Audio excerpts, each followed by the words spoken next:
بنفتح مجال مش محطوطه كده ان احنا تدريجي اي حاجه، بنفتح مجال نتكلم في موضوع ثم بنحاول نثبت المعلومه عندنا. هو بيرقصنا بس تمام. فهنا طبعا هنا تحايل حصل قبل مين متفق مع الكابتن ركله جزاء وكارت احمر؟ لا في صعوبه، هو عاوز يلعب بس هو بيلعب على الكوره، لكن هو توقيته. مشاهدينا الاعزاء، دوره تحكيميه لحكام منطقه القناه والشرقيه والعريش تقام هنا في محافظه الاسماعيليه، يحاضر فيها مجموعه وكوكبه كبيره من الحكام الدوليين السابقين، وايضا على راسهم الكابتن عصام عبد الفتاح الحكم الدولي السابق، وايضا عضو مجلس اداره الاتحاد المصري لكره القدم. معي في هذا اللقاء ومنورنا على شاشه تلفزيون القناه. كابتن عصام، رحب بك على شاشه تلفزيون القناه. اهلا بيك واهلا بكل اهل القناه، وانا سعيد ان انا متواجد معكم النهارده. في البدايه ما تعودناش ان عضو مجلس اداره اتحاد مصري يكون موجود بالتحديد في دورات الحكام.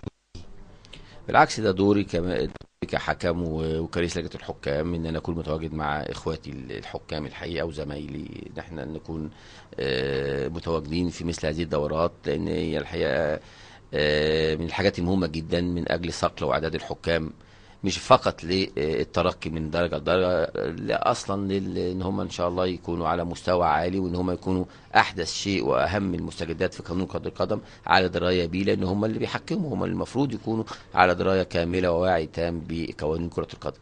حته ان حضرتك عضو مجلس اداره الاتحاد، وايضا تجمع ما بين عضو مجلس اداره الاتحاد ورئيس لجنه الحكام، يعني موضوع فوائد كثيره، فوائد عديده. في ناس كتير ممكن تتكلم.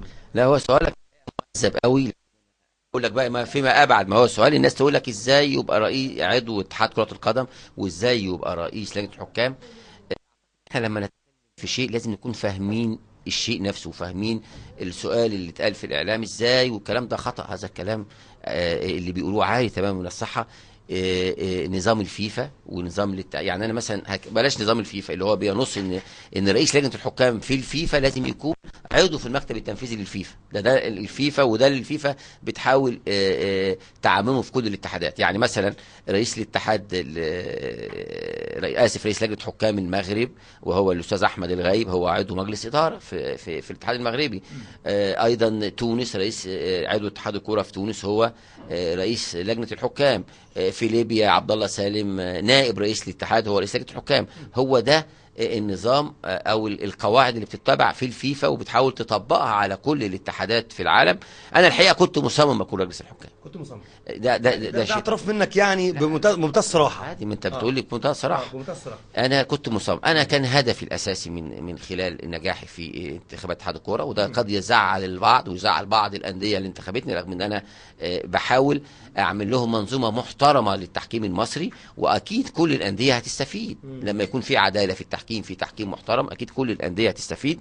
فكان يعني من ضمن شروطي، ورغم ان زمايلي في الاتحاد حذروني من ان انا اكون رئيس لجنه الحكام، قالوا لي الراجل ده بيتعرض لانتقادات في الاعلام وناس بتهاجمه. قلت لا، قلت لهم انا ده بيتي، وانا عندي طموحات وعندي امال كبيره وعندي خطه لتطوير التحكيم في مصر. عاوز اقول لك حاجه بكل امانه وليس تقليل من اي حد، التحكيم في مصر كان بيعيش عصر الظلمات. التحكيم في مصر كان مهمش وكان غير موجود على خريطه الكره المصريه على الاطلاق. همشوا دور الحكم ما كانش له كيان. دي حقائق ولا احد يقدر ينكرها.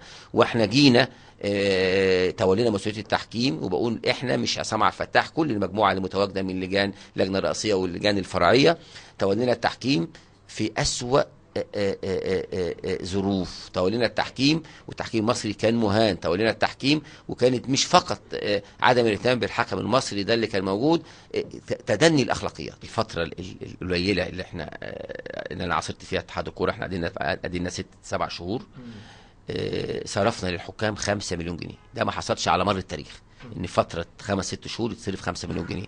لو اقول لك ان حكام الدوري الممتاز حتى اليوم اللي انا قاعد معاك فيه ده او اللحظه دي واخدين فلوسهم لحد الماتشات اللي هتتلعب النهارده، واخدين فلوسهم، ده ما حصلش في التاريخ. وانا عرفت ان في جديد النهارده في موضوع المستحقات. يعني النهارده احنا صارفين 940 الف جنيه للحكام.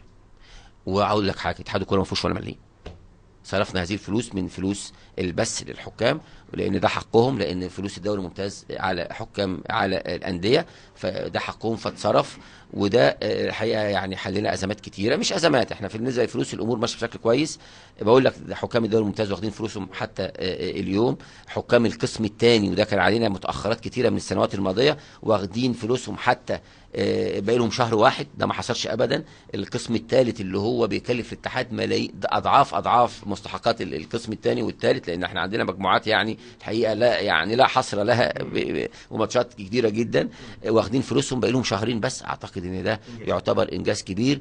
يكفي ان اللجنه الحاليه اكتشفت بعض الاختلاسات لفلوس الحكام في الماضي، وقدمناها للشؤون القانونيه والنيابه، وفي بعض مستحقاتهم تم يعني اللي هي